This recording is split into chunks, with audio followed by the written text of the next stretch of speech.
Hello One Piece enthusiasts, I'm the One Piece nerd, and today let's talk about Shanks, and of course specifically Divine Departure. Well, as of chapter 1079, Shanks is literally one-shot kid, the fanbase is going crazy, and well, I've got another video. Well, what do we talk about in this one? In this one, I don't want to mention how Kid was reckless, I don't want to mention how Kid was being this stupid fool who wanted to take down one of the strongest emperors of the sea. But today let's just talk about Shanks and him as a figure in the world of One Piece. Before you move on, make sure to like and subscribe. It helps the channel out a lot. Now that you have, let's begin. Well, it all starts with whatever Shanks has been doing up until now. I've seen the fan base torn apart little by little when they said Shanks is just strong because of his connections. Like, maybe Shanks is a celestial dragon. Maybe Shanks holds powers that is unimaginable. Like, not powers in himself, rather, some extraordinary weapon that he holds. Maybe it's because he was a part of the Roger Pirates. You guys have to remember, this guy faced off against Mihawk. We don't know how much Mihawk can do, but we know he's got a black blade. He's got a black blade. He is the strongest swordsman. Mihawk did defeat Shanks. They've had countless amounts of duel, and Shanks was an apprentice pirate on Roger's ship. Well, this chapter sort of solidifies that, yeah, Shanks does live up to his hype. I don't want to put the blame on Kid. Yeah, Kid has faults. I'm not saying he doesn't. I'm not saying the Kid was being smart when he picked a fight with Shanks, and I'm not saying he's he thought it all through. He's basically Luffy with very little plot armor. But what Shanks did, don't take it away from him. Do not take it away from him, because this is what we've been waiting for.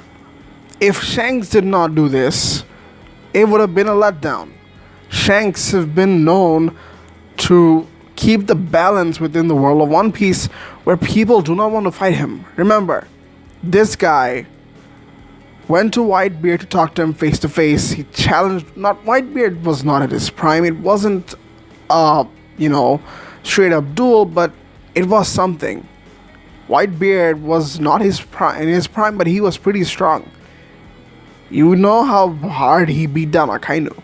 If he wanted to, he could have literally destroyed the entirety of Marineford. That's the kind of strong Whitebeard was, and Shanks picked a fight with him.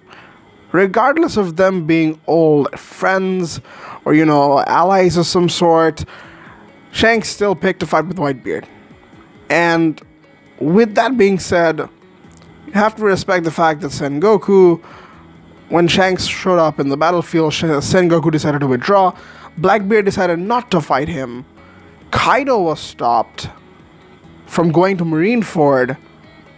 And, well, how much more do you guys need? Although it's been specifically mentioned that he's fought off against Mihawk, how much do you guys need to say that Shanks is the weakest Yonko of the sea?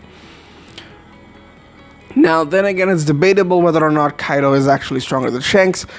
We saw Kaido get beat down by Luffy Gear 5 and all this plot armor and, Kaido taking damage from everywhere. But then again, does it take away from Shanks? Does it really take anything away from Shanks? I don't think so. I really don't think so. This guy is a swordsman, is a one-handed pirate who doesn't have a double fruit, who only has a sword, and has an immense amount of haki. And his mastery of haki is insane. Well, Divine Departure. Let's talk about Divine Departure a little bit. Divine Departure was used, if you guys do not remember, it was used in the flashback of Odin when Odin first landed on the island where the Roger Pirates were fighting the Marines. He was the first one to charge against Roger, and Roger was full on charging as well. Odin charged, Roger charged. Roger's first move was Divine Departure. Threw Odin 8 trees away. He smashed against 8 trees until he stopped. And remember, this was Roger not in his prime, but he was pretty serious. Odin too was pretty serious. And Roger, if I remember correctly, wasn't that serious. Like, yeah, he did throw a slash, but he wasn't like, I'm gonna go 100% full on charge mode like he did with Whitebeard. So Divine Departure, I don't know how strong that of a move that is from Roger's arsenal.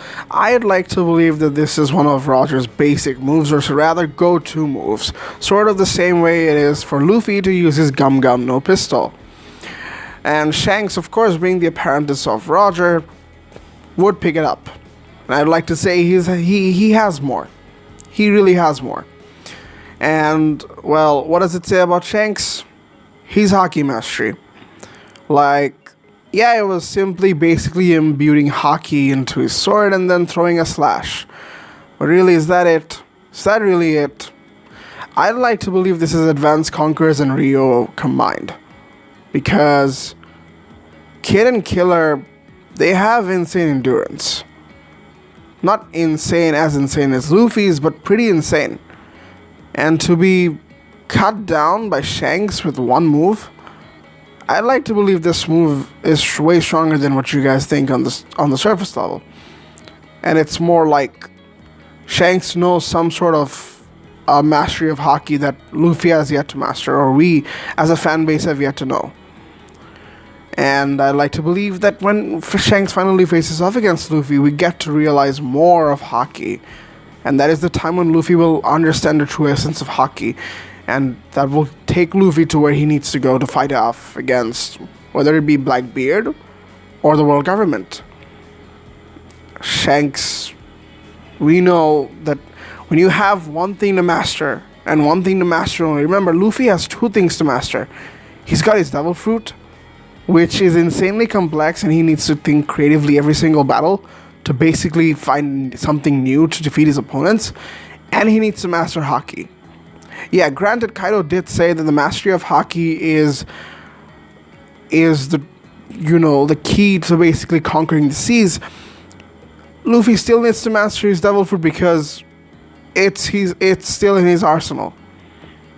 For Shanks, who's only been dealing with swords and who only has Haki on his arsenal, and he's been with Roger ever since he was a kid, you'd like to believe Roger would train him up a little bit with basic forms of Haki. And Shanks is a Conqueror's user, you'd like to expect as well. Then Roger would understand that Shanks is Conqueror's and start training him from when he was a kid.